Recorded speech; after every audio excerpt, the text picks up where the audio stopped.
यात्रा समृद्धि को लक्ष्य समाजवाद बहुत सुंदर तपाईले नारा तय गर्नु भएको छ। यही सकारात्मक सोच का साथ स्पष्ट गन्तव्यतर्फ अगाडि बढ्ने संकल्पका साथ तपाईहरु सबैलाई सबैभन्दा पहिले नेपाली जनताको प्यारो पार्टी नेपाल कम्युनिस्ट पार्टी एमालेको तर्फबाट क्रान्तिकारी लाल सलामको अभिवादन गर्न चाहन्छु। उपस्थित कमरेडहरु, एउटा विषम परिस्थितिमा हामी यहाँ आज भेला भएका छौं। तपाईहरु सबैलाई अवगत भइसकेको छ कि नेपाल कम्युनिस्ट पार्टी एमालेको तर्फबाट हामीले बृहत राष्ट्रिय कार्यकर्ता भेलाको आयोजना यही 2077 साल चैत्र 4 र 5 गतेका दिनमा आयोजना गरेका थियौं।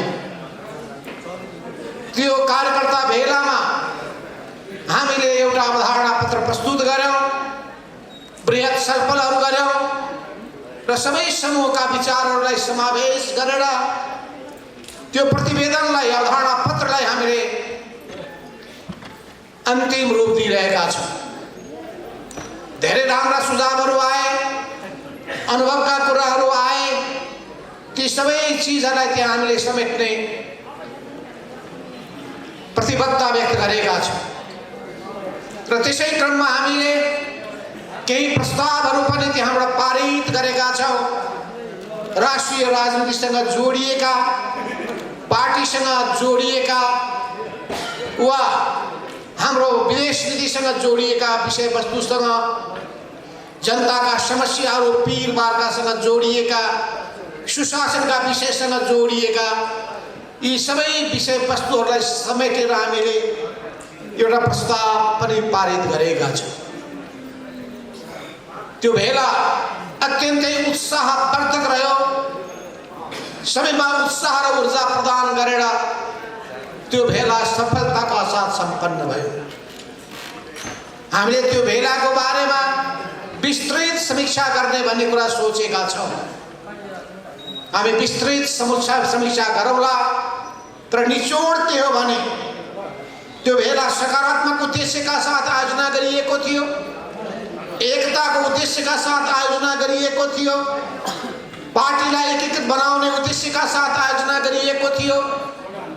त्यो भेला कम्युनिस्ट आन्दोलनलाई रक्षा गर्नका लागि, अगाडि बढाउनका लागि, सफलताको बिन्दुमा पुर्याउनका लागि त्यो उद्देश्य राखेर आयोजना गरिएको थियो।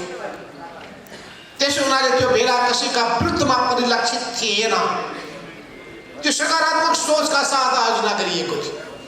किनभने हामी नकारात्मक सोच राख्दैनौं, हामी पोजिटिभ थिंकिङ सकारात्मक सोच राख्ने गर्दछौं। हामी कुनै व्यक्ति विशेषसँग हाम्रो कुनै लडाईं छैन, व्यक्ति विशेषसँग हाम्रो कुनै झगडा छैन। यो पार्टीका नेताहरूको बीचको पतिय झगडा पनि होइन, पार्टीभित्र विचारको बहस हो। यसैले हामीले भनेका छौं अन्तर पार्टी संघर्ष, पार्टीभित्रको अन्तर संघर्ष, सही र गलत बीचको संघर्ष।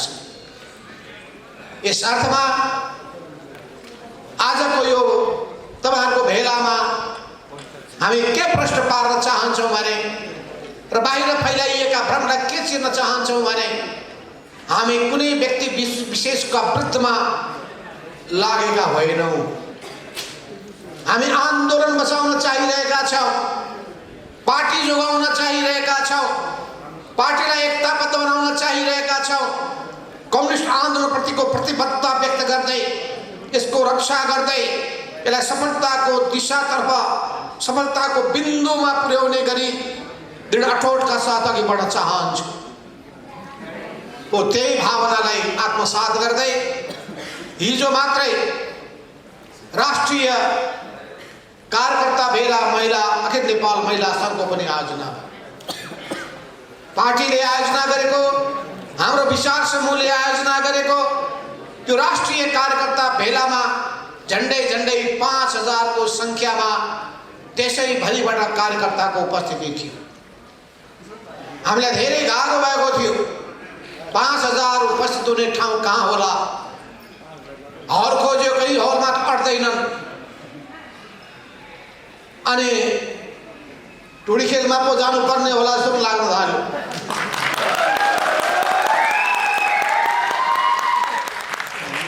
कार्यकर्ता हटाउने ठाउँै छैन काठमाडौँमा। त्यसपछि कोठामा मात्रै हामीले हलमा मात्रै गर्न सकेनौँ, बाहिरको त प्राङ्गणमा नै हामीले व्यवस्थापन गर्यौँ। तर कसैलाई यो लागेन कि हामी हलभित्र छौँ कि बाहिर छौँ। यति राम्रो व्यवस्थापन गरिएको थियो। स्क्रिनमा हेर्ने मान्छेलाई लाग्यो त्यही सामुन्नेमा स्टेज रहेको जस्तो लाग्यो, हलभित्रै छौँ भन्ने लाग्यो। त्यस्तो स्थिति बहुत राम्रो व्यवस्थापन गरिएकोमा व्यवस्थापनमा जुटेका सबै साथीहरूलाई म धन्यवाद दिन चाहन्छु। यस अर्थमा त्यस ठाउँमा हामीले जुन गरेको कार्यकर्ता भेला सबै हिसाबले सफल भयो। जुन उद्देश्य लिएका थियौँ, राजनीतिक वैचारिक सोच, भ्रष्ट सोचहरू सम्प्रेषण गर्न सकौँ, फैलाइएका भ्रमहरू चिर्न सकौँ, निराशालाई हटाउन सकौँ, उत्साह बढाउन सकौँ, नयाँ सङ्कल्प जगाउन सकौँ र आन्दोलनको दिशामा, सङ्गठनको नेतृत्वमा, मार्क्सवाद लैनवादको मार्गदर्शनमा जनता बहुदलीय जनवादको मर्मर भावनालाई आत्मसात गर्दै अगाडि बढ्ने, समाजवादको दिशामा अगाडि बढ्ने यो सोचमा हामीले जुन हिसाबले त्यो भेलाको आयोजना गरेका थियौँ त्यो सबै हिसाबले सफल भयो। व्यवस्थापन राम्रो थियो, व्यवस्थित थियो सबै व्यवस्थापन। सजिलो हुँदैन 5000 मान्छेको व्यवस्थापन गर्न। नाम टिपोट गर्न गाह्रो, को आएनन् भन्ने कुराको हेक्का राख्न गाह्रो। स्वयंसेवाको रूपमा तपाईँ युवा सङ्घ साथीहरूले युवा सङ्घको तर्फबाट जुन सहयोग तपाईँहरूले पुर्याउनु भयो, स्वयंसेवकको रूपमा भूमिका खेल्नुभयो, तपाईँहरूमध्ये सहभागी पनि हुनुभयो। त्यसै गरी पार्टीका अन्य जनवर्गीय सङ्गठनको तर्फबाट पनि जुन हिसाबले त्यो भेलालाई सफल बनाउनका लागि अहोरात्र खट्नुभयो, विभिन्न कामहरूमा स्टेज बनाउनेदेखि लिएर सबै कामहरूमा त्यो अत्यन्तै प्रशंसनीय रह्यो। तपाईँहरू सबैलाई त्यसको निम्ति धेरै धेरै धन्यवाद दिन चाहन्छु, बधाई पनि दिन चाहन्छु। तपाईँहरूको मेहनत, तपाईँहरूको चाहना सफल होस् भन्ने तपाईँहरूको प्रयत्न सबै हिसाबले सफल भएको छ। त्यो भेलाको लगत्तै मैले भने अखिल नेपाल महिला सङ्घले पनि राष्ट्रिय महिला कार्यकर्ताको आयोजना भेला भएको आयोजना गर्यो। त्यो राष्ट्रिय महिला कार्यकर्ता भेलामा पनि झन्डै 2500को सङ्ख्यामा महिलाहरूको उपस्थिति थियो। उहाँहरूको निम्ति पनि समस्या, हल सानो भयो, भित्र अट्न सक्नु भएन, बाहिर बसेर कुराहरू सुन्नु पर्यो, कार्यक्रममा सहभागी हुनु पर्यो। र आज आएर म यहाँ हेर्दैछु यो हल पनि युवाहरूको निम्ति सानो हुन पुगेको छ। सानो भएको छ यो हल। युवा सङ्घले आयोजना गर्ने कार्यक्रमको निम्ति एउटा ठुलो हलको आवश्यकता पर्छ। कमरेड नरेश राईसँग मैले कुरा गरेँ, उहाँले भन्नुभयो कि हामीले एउटा महत्त्वको एउटा सन्देश दिन खोजेका हौँ। राष्ट्रिय सभागृह अझै हाम्रो चाहना थियो प्रज्ञा प्रतिष्ठानको हल, तर त्यो प्याक भएको हुनाले, अहिले नै बुक भइसकेको हुनाले त्यहाँ हामीले गर्ने स्थिति भएन। त्यस हुनाले हामीलाई थाहा छ यहाँ सङ्ख्या निकै ठुलो सङ्ख्यामा उपस्थिति हुन्छ, 4000 5000 को उपस्थिति हुन सक्दछ। तर हामीले यो ठाउँबाट सन्देश दियौँ, देशभित्र पनि बाहिर पनि जाओस्, सन्देश जाओस्, यसको बेग्लै महत्त्व छ भनेर हामीले यहाँ एउटा सेलेक्टेड हाम्रा युवा नेताहरूलाई बोलाएका छौँ, कार्यकर्तालाई बोलाएका छौँ भनेपछि आज तपाईँहरूको यो विशाल उपस्थिति देखेर हामी सबै अत्यन्तै प्रफुल्लित छौँ, आनन्दित छौँ, हर्षित छौँ। र तपाईँहरूले अर्को बहुत राम्रो पनि काम गर्नुभयो। कता पो बाहिर लाँदै हुनुहुन्छ भनेको त यति राम्रो ब्यालुनहरू सजाउनु भएको रहेछ। बेलुरमा सिँगै काठमाडौँ र नेपालले देख्ने गरी त्यहाँ लेख्नु भएको रहेछ राष्ट्रिय युवा सङ्घ नेपालको सन्दर्भमा तपाईँले जुन अभियानको चर्चा गर्नुभयो त्यो सृजनात्मक सोचको निम्ति पनि तपाईँलाई धेरै धेरै धन्यवाद दिन चाहन्छु। र आजको यो भेलामा युवा सङ्घ नेपालको यो राष्ट्रिय भेलामा नेपाल कम्युनिस्ट पार्टी एमालेमा नेकपा एमालेमा भर्खरै प्रवेश गर्नुभएका युवा साथीहरू जोश जाँगर र उमङ्गका साथ यहाँ आउनुभएका सबै युवा साथीहरूलाई हार्दिक स्वागत गर्न चाहन्छु, बधाई दिन चाहन्छु।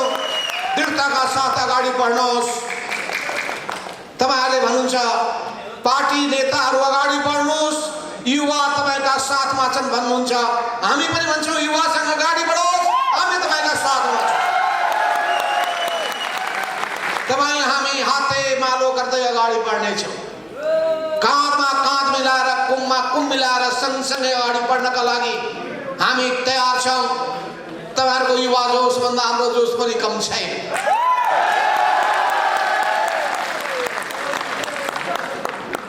अघि मैले कतिखेर बोल्ने भन्ने कुरा गर्दाखेरि म चाहिँ पहिले बोल्छु भनेर भन्दै थिएँ। अनि हाम्रो क्रान्ति कमेडीले सभापति अध्यक्षले भन्नुभयो कमेडीले खाना खानुभएको छैन, खाएर आउनुहोस्।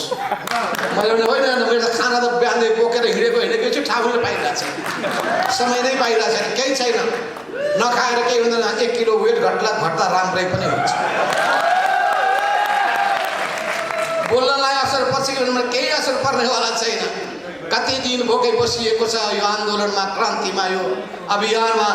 त्यसो हुनाले भोकको चिन्ता छैन, निन्द्राको चिन्ता छैन, ज्यानको प्रवाह छैन। त्यसो हुनाले हामी सबैको निम्ति अगाडि बढ्न पुग्छौँ। किनभने हामीले जुन सिकेका छौँ राजनीति, त्यो त्याग तपस्या बलिदानबाट मात्रै त्यो राजनीतिक लक्ष्य पुरा गर्न सकिन्छ।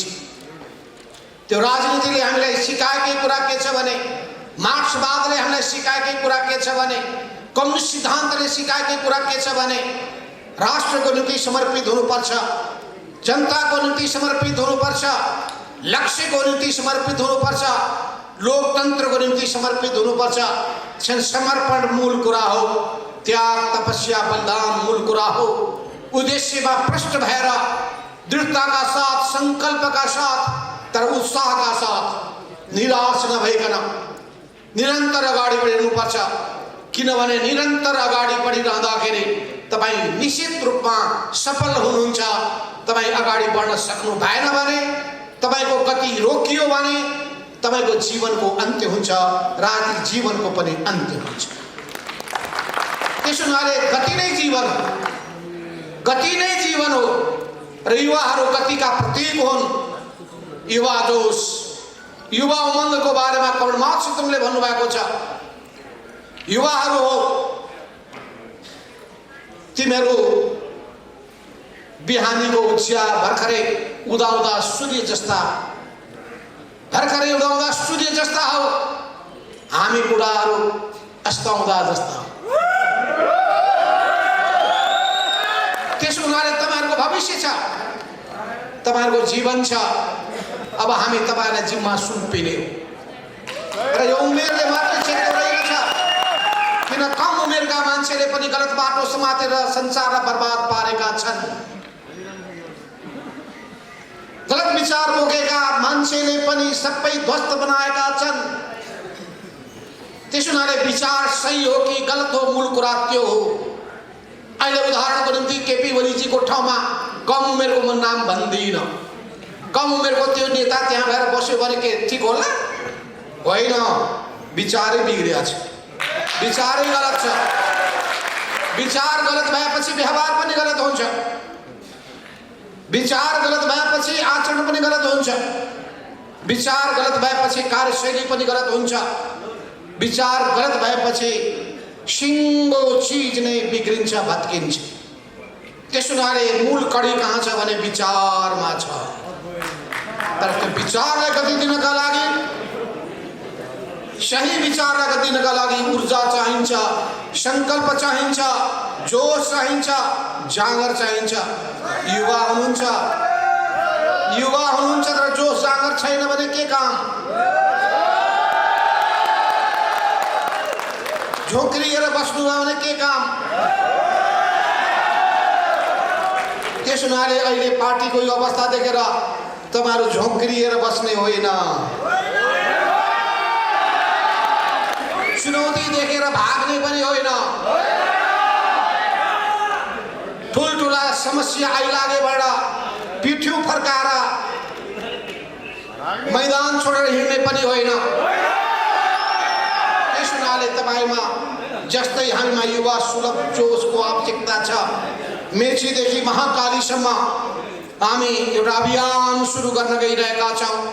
नयाँ उत्साहको अभियान, नयाँ जोसको अभियान, नयाँ वैचारिक अभियान र संगठन सुदृढीकरण गर्ने अभियान।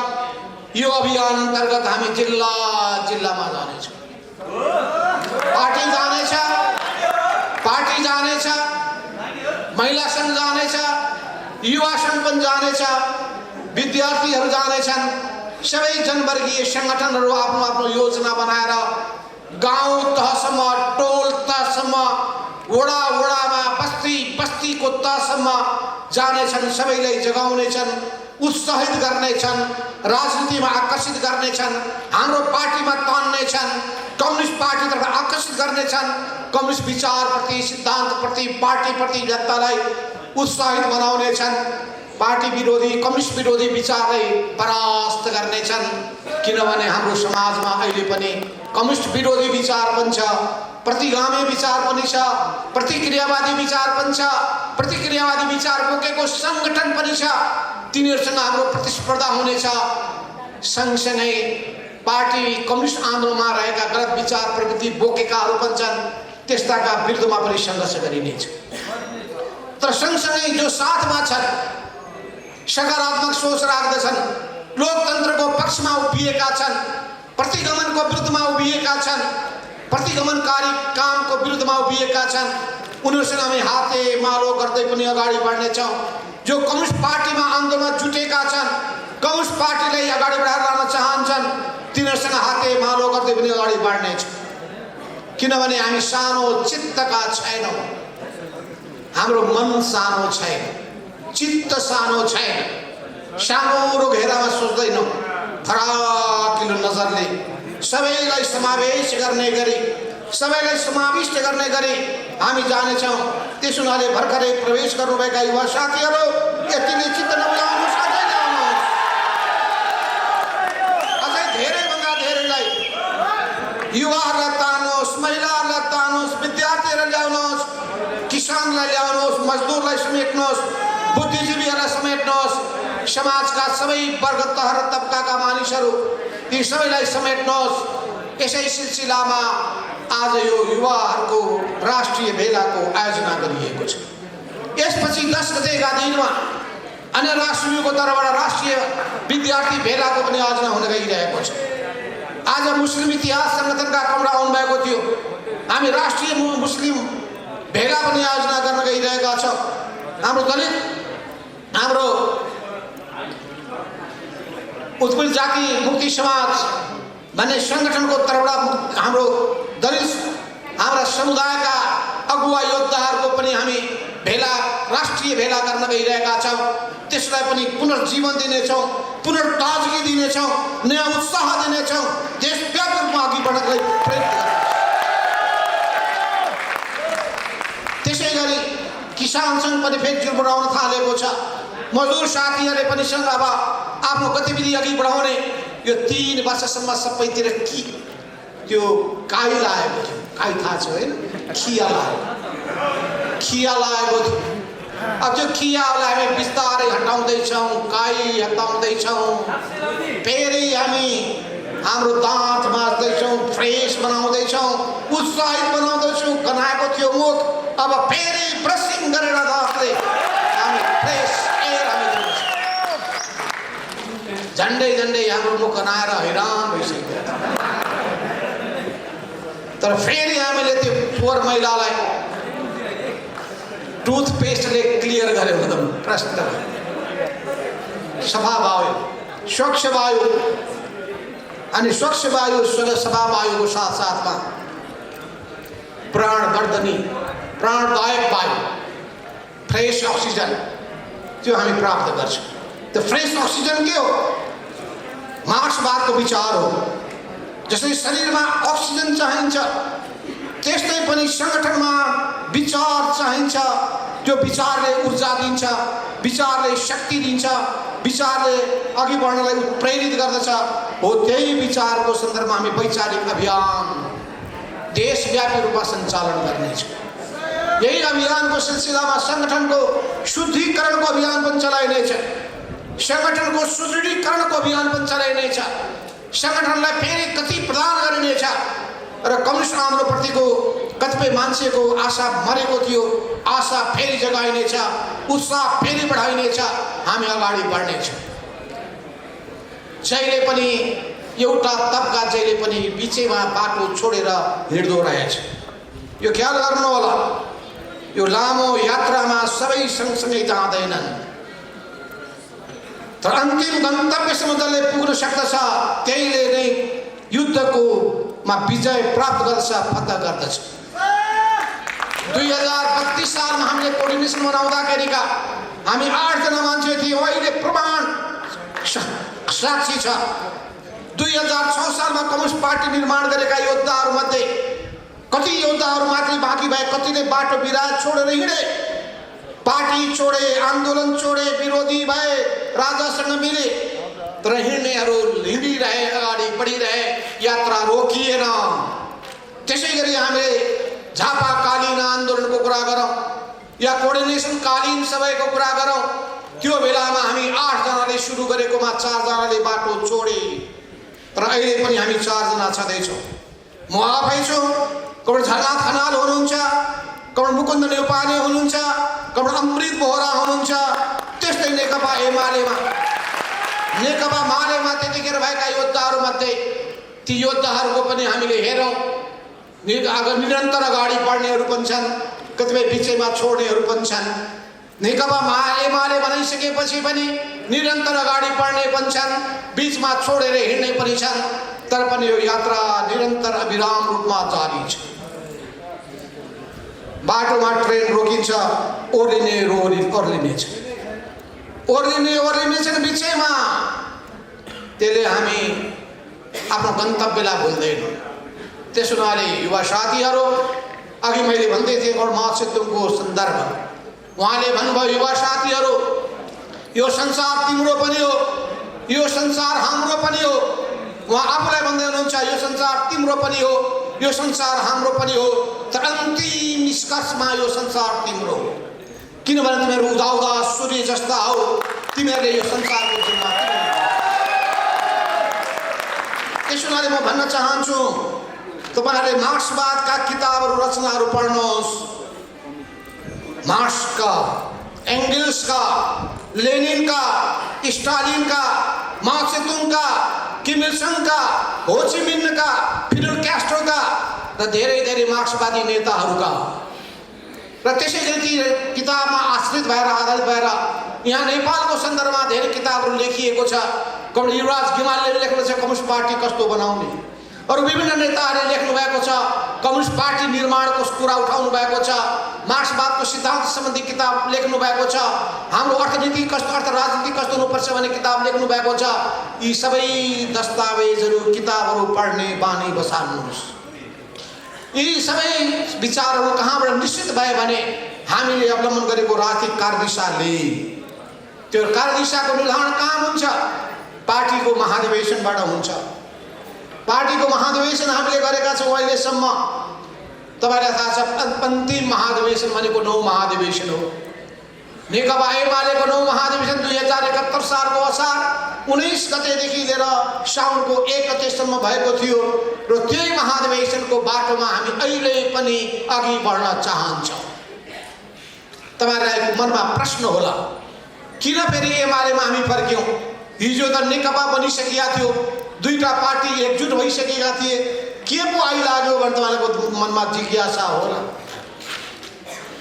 तपाईहरु मध्ये धेरैले पत्र पत्रिकामा पढ्नु भएको छ होला, अनलाइनमा हेर्नु भएको छ होला, समाचारहरू सुन्नुभएको छ होला अनि आफै सहभागी भएर विभिन्न मन्तव्यहरू सुन्नुभएको छ होला, पुस्तकहरू रचनाहरू पढ्नु भएको छ होला। तपाईलाई थाहा भइसकेको छ कि 2071 सालमा नेकपा एमालेको 9 महाधिवेशन भइसकेपछि 2075 सालको जेठ 3 गतेका दिनमा मदन भण्डारीको जन्मदिनको उपलक्ष्य पार उहाँको के भन्छन् स्मृति दिवसको उपलक्ष्य पारेर ठ्याक्क जेठ 3 गतेका दिनमा हामीले देशका दुईटा ठुला कम्युनिस्ट पार्टीलाई एकताबद्ध गरेका थियौँ। नेकपा एमाले अगाडि बढ्यो, त्यसले अर्को एउटा घटक आयो जो त्यतिखेर चौथो महाधिवेशन 31 सालदेखि सुरु भएको चौथो महाधिवेशन, मोहन विक्रमजी त्यसको नेता, अनि त्यसपछि अगाडि बढ्दै अनि हर्क भक्तबहादुर श्रेष्ठ, निर्मल लामा जस्ता योद्धाहरू हुँदै अनि पछि पुष्पकमल दाहाल यी उहाँको नेतृत्वमा जनयुद्ध भयो 10 वर्षसम्म। उहाँलाई फेरि शान्ति प्रक्रियामा युद्धको बाटोबाट ल्याउनका लागि हामीले पहल गऱ्यौँ, हाम्रै पार्टीले पहल गर्यो, मैले आफै पहल गरेँ र कमरेड युवराज गिवालीलाई रोल्पा जिल्लामा उहाँहरूसँग वार्ता गर्न, वामदेव गौतमसँग वार्ता गर्न पठाउने काम गरिएको थियो। उहाँहरू जानुभयो, वार्ता गर्नुभयो, कुराकानी गर्नुभयो, सहमति गर्नुभयो। त्यो सहमति गरेर आइसकेपछि पार्टीको बैठक बस्यो। त्यो बैठक बस्दाखेरि कमरेड केपी ओलीले कसले पठायो, उहाँले सहमति गर्न पाउनुहुन्छ, उहाँहरूमाथि कारवाही गर्नुपर्छ भन्ने कुरा उठाउनु भयो। अर्थात् उहाँ त्यो बेला पनि शान्ति सहमतिको विरुद्धमा हुनुहुँदो रहेछ। मैले भने मैले पठाएको हो, उहाँले जानुभएको हो, त्यसको जिम्मेवारी म लिन्छु, उहाँलाई कारवाही गर्न पाइँदैन। पार्टीले त्यतिखेर जिम्मा दिएको थियो, पार्टी महासचिवलाई जिम्मा दिएको थियो। सङ्कटको बेलामा ज्ञानेन्द्रको तानाशाहीको रजगज चलिरहेको बेलामा, चुनौतीको बेलामा कस्तो गाह्रो थियो होला कल्पना गर्नुहोस्। प्रत्येक नेताहरूलाई थुनामा राखेको थियो, घरभित्र कैद गरेको थियो, प्रहरीको शिविरमा राखिएको थियो। हामी सबै सङ्घर्षको मैदानमा उत्रियौँ। तपाईहरुमध्ये धेरै योद्धाहरूले सहभागिता जनाउनु भएको थियो होला।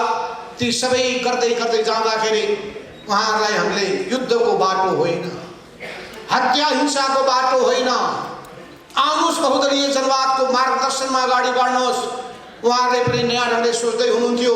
21औं शताब्दीको जनवाद भन्ने विचार अगाडि सारेर बहुदलीय प्रतिस्पर्धाको बाटोको कुरा गर्दै हुनुहुन्थ्यो।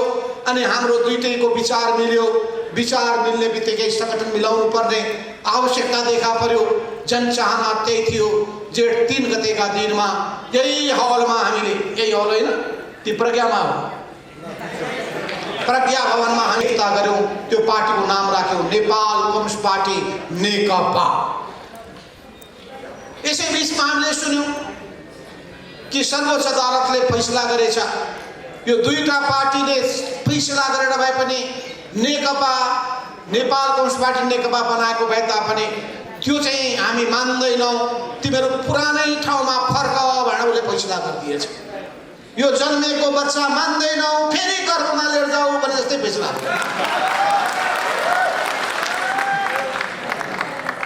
बच्चा जन्मिसकेको छ, नयाँ संगठन अस्तित्वमा आइसकेको छ, त्यो मान्दैन भन्दै सर्वोच्च अदालतले।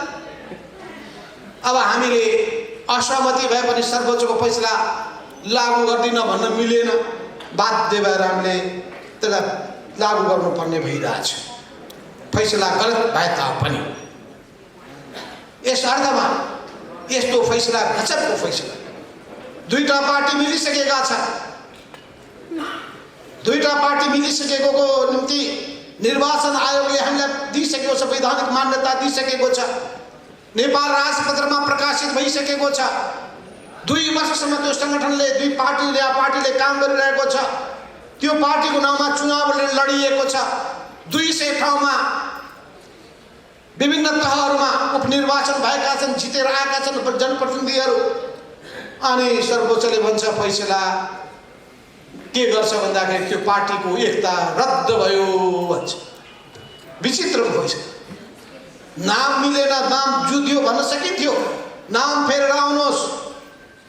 कहिलेकाहीँ त्यस्तो हुन्छ, किन भन्दाखेरि एउटै दाजुभाइहरू एउटै परिवारमा एउटा नाम जुरायो, नबाट एउटा नाम नकुल राखिदियो, अर्को नकुल राखिदियो, नकुल नराख नबाट अर्को राख एउटा नकुल राख्ला, अर्कोले चाहिँ अर्कै नाम राखिदियो। नाम फेर्न पो भन्ने हो त, एकताको कुरै मान्दैनौँ भन्थे। त्यसो हुनाले त्यो आपसमा हामी त्यसबारेमा बहस छलफल गर्दै गरौँ, तर हामी निर्णय मान्न बाध्य छौँ। हामी निर्णय मान्यौँ र अब हामीले भनेका छौँ कि अब पूर्व एमाले फेरि बिउतियो। पूर्व एमाले बिउतिनुको अर्थ के हो भने त्यो पूर्व एमालेमा केपी ओली पनि आउनु पर्यो, केपी त्यही पूर्व एमालेमा हामी पनि त्यही ठाउँमा पुग्नु पर्यो, केपी ओलीमा जाने होइन। यो कुरा प्रश्न हुन्छ। पूर्व एमाले बिउतिनु भनेको त्यो पुरानो सङ्गठन फेरि बिउताउने हो। आज पार्टीभित्र विवाद भइरहेको कुरा त्यही छ कि पूर्व एमाले बिउतिसकेपछि कहिले कहाँ कुन मितिमा सुरु हुन्छ। आज पार्टीमा सबभन्दा ठुलो विवादको विषय त्यही छ र केपी ओली त्यो कुरा मान्न तयार हुनुहुन्न। तपाईहरु बुझ्नु होला, अहिलेको विवादको, अहिले आजको विवाद, हिजोको विवादको कुराको बेग्लै व्याख्या पनि गरिसक्नु भएको छ युवराज कमरेडले। अरू नेताहरूले पनि व्याख्या गर्नु होला केपी ओली प्रवृत्ति भनेको के हो। कहिलेदेखि सङ्घर्ष गर्दै आयौँ। 2071 सालमा महाधिवेशनमा उहाँ अध्यक्षमा जितेर आइसकेपछि पार्टी कसरी चलिरहेको थियो, के कुरामा बहस विवाद हुने गरेको थियो, कसरी उहाँ आफूसँग असहमत, आफूलाई मत नदिने मान्छेलाई पाखा लगाउने गर्नुहुन्थ्यो, तिनीहरूलाई कुनै पनि जिम्मा दिन नचाहने, उनीहरूलाई टिकटै भोलि कुनै पनि उम्मेदवारको टिकटै नदिने, कुनै ओहदामा नराख्ने। तपाईँले देख्नुभएको होला, सुन्नुभएको होला, अहिले भर्खरै मकवानपुर जिल्लाको अध्यक्ष, पहिलेको अध्यक्ष पनि मुनु सिग्देल, पार्टी एकताको दुईटा पार्टी एकीकरण भइसकेपछि पनि अध्यक्ष मुनु सिग्देल, अनि केपी ओलीका मान्छेहरू साइबर के भन्छ त्यसलाई, मैले नभनेको तपाईँहरूको मुखबाट सुन्न चाहे भनेपछि त्यहाँ पुगेछ। पुगेर उहाँको बोर्ड, साइन बोर्ड फालिदिए, खुट्टाले कुल्चे, कुर्सी भाँचे, ढोका तालसा फोडे, अनि कुर्सीमा अर्कोले लेखेछ अध्यक्ष त म हुँ भनेछ। यो केपी ओलीसँग जोडिएका मान्छेको काम। जिल्ला जिल्लामा यस्तै भयो। सुदूरपश्चिममा गएछन्, त्यहाँ सुदूरपश्चिमको प्रदेश कमिटीको अफिसमा पुगेर अफिसको तालसा तोडेर त्यहाँ लेखिएको थियो इन्चार्ज भीम रावल, उहाँको नाम फालिदिए अनि लेखराज भट्ट कहिलेका हुन् नेकपा एमाले, उनलाई इन्चार्ज। अनि अध्यक्षको नाममा झुन्ड्याइएको थियो भानुभक्त जोशी, उनको नाम फालिदिएर अर्को नाम राखिएछ। यस्तो प्रवृत्ति यही हो केपी प्रवृत्ति, केपी ओली प्रवृत्ति भनेको यही। त्यसो हुनाले हाम्रो सङ्घर्ष पदको निम्ति, कुर्सीको निम्ति होइन। कस्तो पार्टी बनाउन चाहिरहेका छौँ त्यसको सङ्घर्ष हो, कस्तो कार्यकर्ता तयार गर्न चाहिरहेका छौँ त्यसको सङ्घर्ष हो, कस्तो कार्यशैली बनाउन चाहिरहेका छौँ त्यसको निम्तिको सङ्घर्ष हो। त्यसो हुनाले यो सङ्घर्ष विचारसँग जोडिएको छ। यो विचार केसँग जोडिएको छ भने यदि कम्युनिस्ट पार्टी हामी बनाउन चाहेका छौँ भने बल्ल समाजवादको बाटोमा जान सकिन्छ। होइन कम्युनिस्ट पार्टी धराशयी पार्न खोज्नु भएको छ भने तपाईँ समाजवाद होइन पुँजीवादमा जान चाहिरहनु भएको छ। त्यसको निम्ति तपाईँले नवउदारवादी बाटो लिनुहुनेछ, दलाल पुँजीलाई प्रोत्साहन दिनुहुनेछ, राष्ट्रिय पुँजीलाई तपाईँ प्रोत्साहन दिनुहुन्न, त्यससँग त्यसलाई परास्त गर्नुपर्नेछ, सफा सुग्घर गर्नुपर्नेछ, शोषण उत्पीडनको अन्त्य गर्नुपर्छ, अन्याय अत्याचार थिचोमिचोलाई समाप्त पार्नुपर्छ। यसको निम्ति अहिले समाजमा देखिएका अनेक समस्या छन्। सामन्तवादका अवशेषहरू के छन्? मैले हिजो मात्रै सुने, बिचरा रुँदै एउटा समूह मुखसँग आयो। त्यो व्यक्तिलाई लिएछ 75,000 रुपियाँ। 75,000 रुपियाँ लिएको छ। 4 वर्षपछि उसलाई भन्यो 6 लाख रुपियाँ दे भनेछ। 75,000 लिने, त्यो पनि बिचरा कपाल काट्ने व्यवसाय गर्ने व्यक्ति, अनि उसले 75,000 को ऋण लिएको छ, 4 वर्ष पुग्न पाएको छैन, 6 लाख रुपियाँ तिर्नुहुन्छ। अनि मैले सोच्दाखेरि त गाउँ गाउँको यस्तै बेहाल छ। अनि हामी कहाँ छौँ त? एमाले पार्टी कहाँ छ? युवा सङ्घ कहाँ छ? जनवर्गीय सङ्गठनहरू कहाँ छन्? पार्टी सङ्गठन कहाँ छ? हाम्रो ध्यान जान्छ कि जाँदैन त्यस्ता कुरामा? ती गरिबको वेदनामा ध्यान जान्छ कि जाँदैन? ती अन्य अत्याचारका विरुद्धमा हामी सचेत हुन्छौँ कि हुँदैनौँ? हामी सुन्छौँ छाउपडी प्रथा छ अरे, अनि हाम्रै जिल्लाहरूमा छाउपडी प्रथा छ, हामी त्यसलाई हटाउन केही प्रयत्न गर्दैनौँ। जनतामा नयाँ चेतना जगाउँदैनौँ, नयाँ संस्कार हुर्काउँदैनौँ। त्यो पुरानो अन्धविश्वासयुक्त संस्कारलाई परिवर्तन गर्न हामी कुनै अभियान चलाउँदैनौँ भने हाम्रो उपादेयता के? देउकी प्रथा छ अरे, हामी सुन्छौँ दलितमाथि अत्याचार हुने गर्दछ। अन्तर्जातीय विवाह गर्यो त्यसपछि त्यो बिजोग हुन्छ। अन्तर्जातीय होस् या स्वजातीय विवाह होस्, लोग्नेले कुर्दा कुर्दा कुर्दा कुर्दा घाइते बनाएको हुन्छ। अनि हामी सुन्छौँ 4 जना बच्चा सहित आमाले कर्णालीमा हम फालेर जीवन त्यही उत्सर्ग गरेकी छ, जीवन समाप्त पारेकी छ। निर्मला हत्याकाण्डका कुरा सुन्छौँ हामी। अन्तर्जातीय विवाहको सिलसिलामा हामी अनेक जिल्लाको घटनाको कुरा सुन्छौँ हामी। महिला हिंसाका कुरा सुन्छौँ हामी। अनि हामी के गरेर बसेका छौँ? सरकारमा हामी छौँ, केन्द्रमा हामी छौँ, प्रदेशमा हामी छौँ, नगरपालिका हामी छौँ, वडामा हामी छौँ, गाउँपालिकामा हामी छौँ। अनि हाम्रा जनप्रतिनिधिहरू के गरेर बसेका छन्? पार्टीको सङ्गठन छ, पार्टीका जनवर्गीय सङ्गठन छन्, अनि हाम्रो पार्टी सङ्गठनले कार्यकर्ताले के गरेर बसेका छन्? युवा सङ्गठनदेखि लिएर विभिन्न सङ्गठनले के गरेर बसेका छन्? प्रश्न खडा हुन्छ कि हुँदैन? त्यसो हुनाले हामी जनताको निम्ति के गरिरहेका छौँ? मूल कुरा त्यो हो। हामीमा जनताको प्रति सेवाको भावना छ कि छैन? जनताको पीडालाई आफ्नो पीडा ठान्छौँ कि छान्दैनौँ? म सुन्ने गर्दछु एउटा बाटामा हिँड्ने गरेकी केटीले गुहार गुहार भन्छन्, तर हिँड्ने मान्छेले कसैले मतलब राख्दैन। एउटाले गाडीमा हुइक्या लगेर बलात्कार गर्न खोज्छ, चिच्याइरहेकी छन्, राज्यले पनि सुन्दैन, प्रहरीले पनि वास्ता गर्दैन, वरिपरिका छरछिमेकहरू पनि आउँदैनन्। कस्तो समाज हामीले बनाइरहेका छौँ?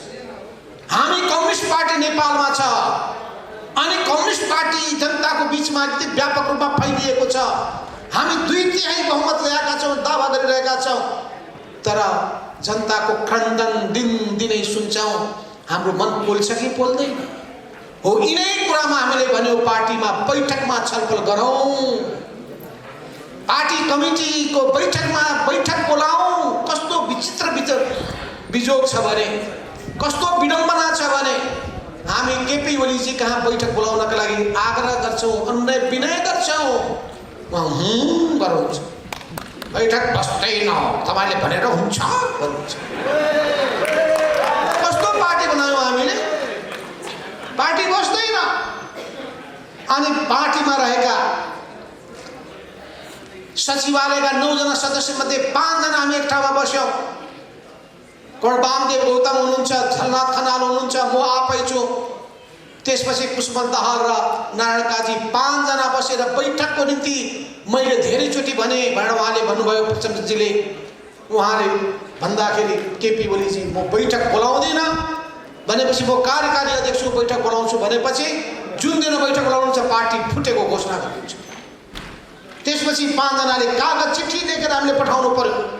चिठी लेखेर पठाउँदाखेरि उहाँले भन्नुभयो म त्यसमा तोक लगाइदिन्छु। पार्टीमा तोक लाग्छ? यो सरकारी अफिस हो? अनि यस्ता कथा र व्यथाका कुरा त धेरै छन्। यो पछिल्लो कुरा यस्तै हो, 71 साल पछि पनि त्यस्तै हो। 3-3 महिनामा बैठक बस्नुपर्ने 1.5 वर्षसम्म बैठक बस्दैन। 1.5 वर्षसम्म बैठक बस्दैन।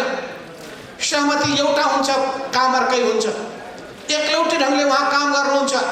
हो, यी सबै चिजबाट हामी आजित भएर हामीले उहाँका विरुद्धमा आवाज उठाएका। के हाम्रा यी आवाजहरू नाजायज छन्? यी हामीले उठाएका कुराहरू के गलत छन्? गलत छन् भने हामी सिर निहुराएर स्वीकार गर्नेछौँ। जायज छ भने तपाईँहरूको साथ चाहिन्छ, तपाईँहरूको साथ चाहिन्छ, सहयोग चाहिन्छ, समर्थन चाहिन्छ। त्यसो हुनाले हामी न्यायको पक्षमा उभिएका छौँ। हामी न्याय र सत्यको पक्षमा उभिएको हुनाले जब केपी ओलीजीले एकलौटी रूपमा त्यो पनि क्याबिनेटका मेम्बरलाई थाहा नदिइकन संसद विघटन गर्नुको संविधानमा नलेखिएको अधिकार उहाँले प्रयोग गर्न थालेपछि हामीले भन्यौं यो संवैधानिक कु हो, यो गलत हो। यो संविधानले कुनै प्रधानमन्त्रीलाई मन परे ढङ्गले संसद विघटन गर्ने अधिकार दिएको छैन भन्दाखेरि उहाँले सुन्नु भएन। देशव्यापी आन्दोलन भयो, सङ्घर्ष भयो, जनता परिचालित भए, विभिन्न पार्टीहरू सङ्घर्षको मैदानमा उत्रिए, नागरिक समाज मैदानमा उत्रियो, बुद्धिजीवी समुदाय नागरिक सङ्घर्षको मैदानमा उत्रियो, मिडिया सबै त्यसमा लागे। सर्वोच्च अदालतले त्यस बेलामा सही निर्णय गरेको थियो, संविधानलाई बिउताइदियो, मरेको प्रतिनिधि सभालाई फेरि अमृत जल छड्केर पुनर्जीवन दियो। त्यो अवस्थामा आज हामी यी सबै कुरालाई महसुस गर्नुहोला। हाम्रो प्रधानमन्त्रीको पदमा रहनुभएको, अध्यक्षको भूमिका निर्वाह गर्नुभएका केपी ओलीजीले भनेको ठानेको त अहिलेसम्म पनि उहाँ चेतने कुनै लक्षण देखिँदैन। उहाँ चेतिने कुनै लक्षण देखिँदैन। हामीले भन्यौँ अब के अब पार्टी फेरि बिउतियो भने अब जाने कसरी? हामीले त्यो बेलामा 6 वटा कुरा राख्यौँ। तपाईलाई ध्यान हो, म आकर्षित गर्न चाहन्छु 6 वटा कुरा। पहिलो कुरा, पूर्व एमालेको अन्तिम समयको जुन संगठन छ, संरचना छ, पदाधिकारी छन्, सदस्य छन्, त्यसलाई यथावत रूपमा कायम राख्नुपर्छ, त्यहीबाट सुरु हुनुपर्छ। हामीले मेरो तेरो भनेका होइन। ठिक छ, यहाँको अध्यक्ष को हुनुहुन्छ, अध्यक्ष भएर बसे हुन्छ त। अहिले पनि बोलाउनु भएको रहेछ, अध्यक्षलाई आउनुहोस्, अध्यक्षता गर्नुहोस्, बोलाएको होइन। नआइसकेपछि उपाध्यक्षले जिम्मेवारी पुरा गर्ने कि नगर्ने?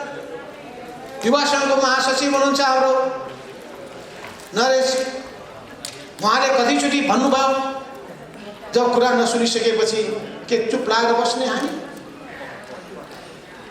उहाँहरू बैठकको सामना गर्ने आँट छैन,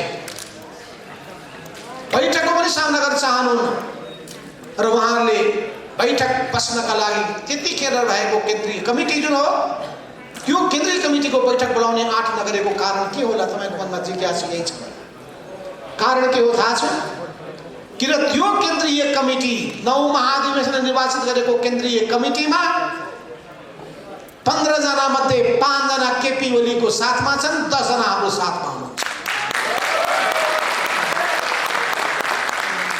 केपी ओली 1 जना, महासचिव ईश्वर पोखरेल 2 जना, विष्णु पढुक महासचिव 3 जना र 2टा सचिव पीएस गुरुङ र त्यसपछि अर्को प्रदीप गेवाली 5 जना मात्रै।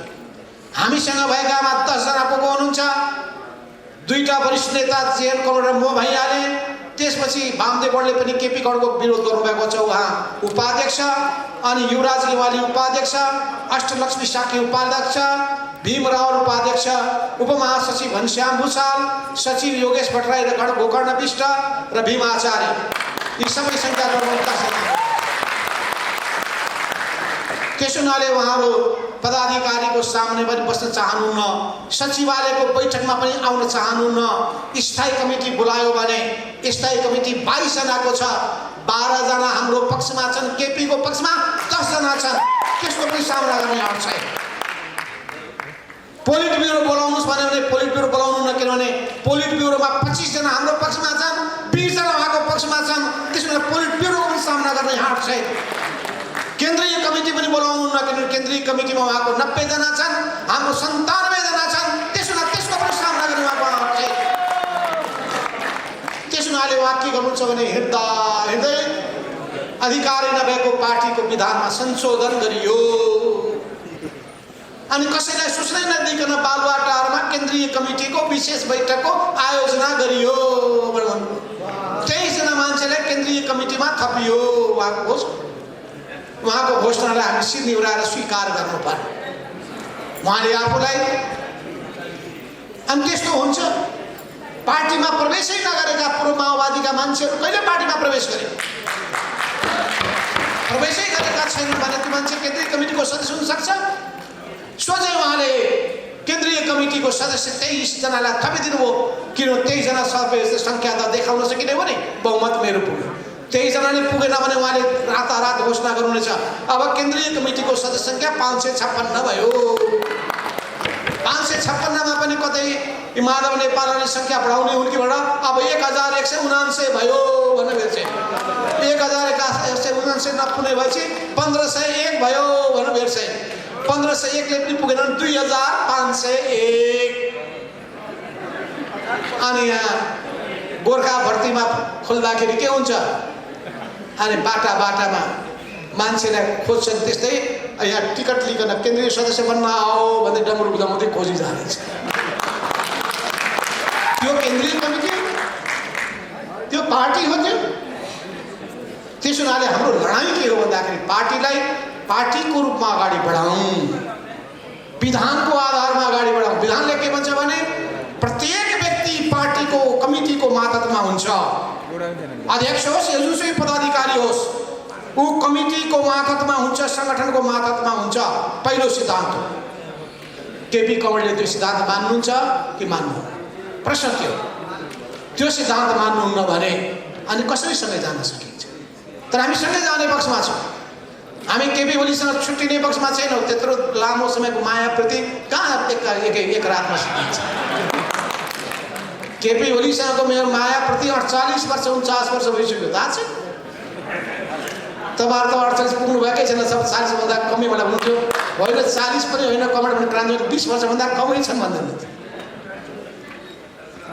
त्यत्रो लामो समयको त्यो माया प्रति रहेको हामीले कार्यकर्ता भेलामा देख्यौँ त्यहाँ मोहनचन्द्र अधिकारी आउनु भएको थियो आज बिहान प्रदीप नेपाल मका आउनुभयो म बिरामी भएर नआउन सकेको मेरो पुरा साथ छ भन्नुभयो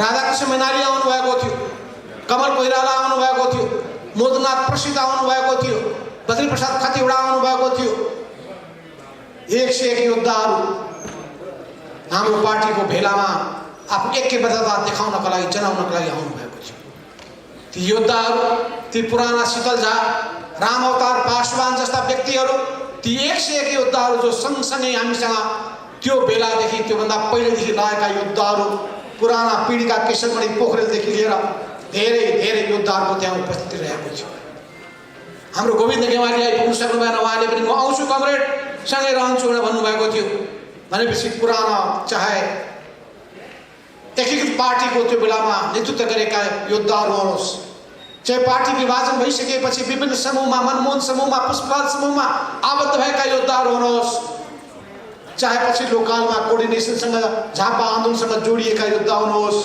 कोर्डिनेसन कालसँग जोडिएका योद्धाहरू हुनुहोस् ती सबै कालका पुराना अत्यन्तै स्थापित नेत्र घिमिरेका श्रीमती तपाईँलाई थाहा छ उहाँ पनि हामी सँगसँगै हुनुहुन्थ्यो उहाँका परिवारजनहरू सब हामीसँग छ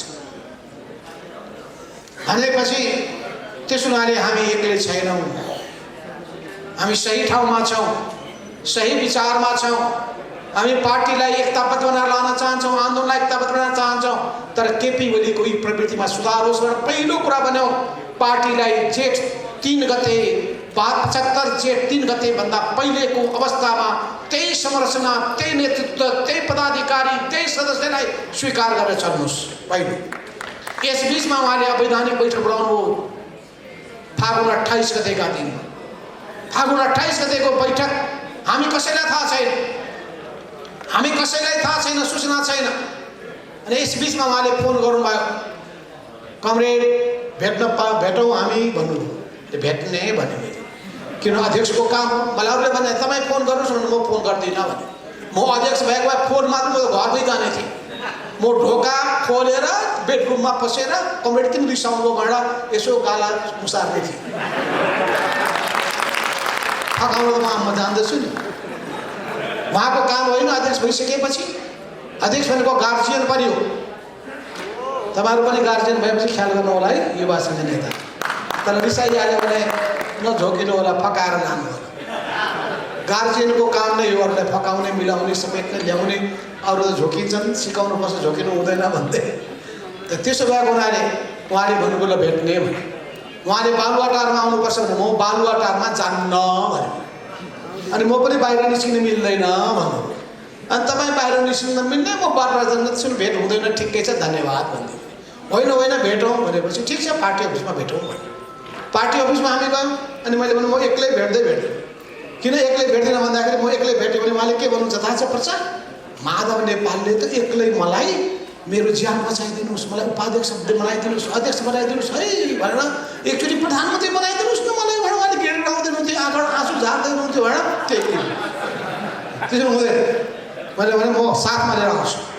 त्यसै 5 जना योद्धाहरूलाई एकसाथ, यहाँ सुरेन्द्र पाण्डे यहीँ हुनुहुन्छ, अरू मसँग जाने हाम्रो गोकर्ण कमल पनि यहीँ हुनुहुन्छ, रघुजी पन्त पनि यहीँ हुनुहुन्छ, सबै हामी साथमा गएका थियौँ। भीम रावल हुनुहुन्छ र अर्को घनश्याम भुषाल हुनुहुन्छ, सबै हामी साथमा गएका थियौँ र उहाँहरू हामी सबै अन्तमा निष्कर्षमा के पुग्यौँ भने उहाँ कुनै कुरामा सहमति गर्ने पक्षमा हुनुहुँदो रहेनछ। 28 गतेको त्यो बैठक नै अवैध, त्यसैले गरेको निर्णय नै अवैध, त्यसलाई हामी मान्दैनौँ भन्यौँ। निर्वाचन आयोगमा हामीले त्यसको लेखेर हामीले दियौँ, पत्र बुझायौँ, उहाँ यी सबै कुराहरू रिसाउनु भएको रहेछ। र तपाईँलाई थाहा छ यस बिचमा आज उहाँले 12औं बैठक बोलाउनु भएको छ। 12औं बैठक नेकपा एमालेको अन्तिम बैठक कति नम्बर हो थाहा छ? 9 नम्बर। यस बिचमा 2वटा बैठक कहाँ गयो थाहा छैन, हत्तो पत्तो छैन। यो 12औं बैठक हो। अनि 9औं बैठकमा उहाँले अवैधानिक बैठक बस्नुभयो, 10औं अवैधानिक बैठक बस्नुभयो, 2टा बैठकको जानकारी छैन। अनि तेस्रो बैठकमा हामी लुरु लुरु बालुवाटारमा जान्छौँ? जाँदैनौँ, हामी स्वाभिमानी मान्छे हौँ। त्यस हुनाले हामीले भन्यौँ पहिले विगतको गल्तीलाई सच्याउनुहोस्, सँगसँगै यात्रा अगाडि बढाउँ, एकताबद्ध भएर जान तयार छौँ। हामीले कतिसम्म भन्यौँ पुरानो कुरा बिर्सौँ, हाम्रा गुनासा होला, हाम्रा एकअर्काप्रतिको धेरै भन्नुपर्ने कुरा होला, हामी बिर्सिन तयार छौँ। पुराना कुरा पछि समीक्षा गरौँ न, फ्रेस स्टार्ट गरौँ। अब नयाँ ढङ्गले जाउँ। अहिले पनि भन्न चाहन्छु फ्रेस स्टार्ट गरौँ। यो मेरो प्रस्ताव हो, यही ठाउँबाट केपी कमरेडलाई मेरो प्रस्ताव हो, नयाँ ढङ्गले अगाडि बढौँ, एकताको बाटोमा अगाडि बढौँ। र त्यसको निम्ति तपाईँ 2075 साल जेठ 3 भन्दा पहिलेको अवस्थामा फर्किनुहोस्। यस बिचमा तपाईँले बोलाउनु भएको बैठक अवैध भएको हुनाले त्यसलाई फिर्ता लिनुहोस्, अगाडि बढौँ। हामी हाते मालो गर्दै अघि बढ्न तयार छौँ। र आज संसदीय दलको बैठक उहाँले त्यही बालुवाटारमा बोलाउनु भएको छ। हामीले छलफल गरौँ त्यहाँ जाने कि नजाने। अस्ति पनि त्यस्तै भएको थियो, हाम्रो बिचमा कसरी गर्ने भन्ने बारेमा एउटा धारणा बन्न पाएको थिएन। आज पनि छलफल गरियो। छलफल गरिसकेपछि एउटा चिठीसँग पठाइदेऊ, त्यो हाम्रो सन्देश पठाइदेऊ। किन पार्टीको निम्ति त बैठक एउटा ठाउँमा छ, तर सरकारको बारेमा बेग्लै हो। सरकार त हामी सबैको साझा हुनुपर्छ, दल पनि हामीले साझा नै बनाउनुपर्छ। तर दल बनाउनका लागि दलको विधान चाहिन्छ, विधानले गरेको व्यवस्था हुनुपर्छ। त्यतिकै मैले सुने त्यहाँ 2 जना हामी बबुरोहरूलाई राखिएको रहेछ। म एउटा, अर्को जगन्नाथ कमरेडले बोर्डमा सदस्य। उहाँले कृपा दृष्टि पुर्याएर 2 जनालाई ठाउँ दिनुभएछ। हामी पनि हुन्छ प्रभु भन्दै मान्दिहाल्नु न, यो नामले हुन्न भने त्यस्तामा हामी बस्दैनौँ। त्यो बोर्डमा हामीलाई बस्नु छैन। त्यो गर्नु छ भने बसेर छलफल गर्नु। बोर्ड पहिले वैधानिक रूपमा गठन हुनु पर्यो। वैधानिक रूपमा गठन भइसकेपछि कसलाई राख्ने भने छलफल हुनु पर्यो। छलफल गरेर हामी छलफल गरेर एकताबद्ध भएर जान तयार छौँ। संसदीय दल पनि हामीले बहिष्कार गर्नुपर्ने केही छैन, तर निजी निवास र सरकारी निवासमा त्यस्तो बैठकहरू आयोजना गर्ने कुरालाई मान्न सक्दैनौँ। संसदीय दलको कार्यालय छ, बैठक त्यही ठाउँमा आयोजना गर्नुपर्छ। त्यो बैठकमा हामी आफ्नो कुरा राख्नेछौँ। आज हामी चिठी लेखेर पठाएका छौँ, त्यो तपाईँले थाहा पाइहाल्नुहुन्छ।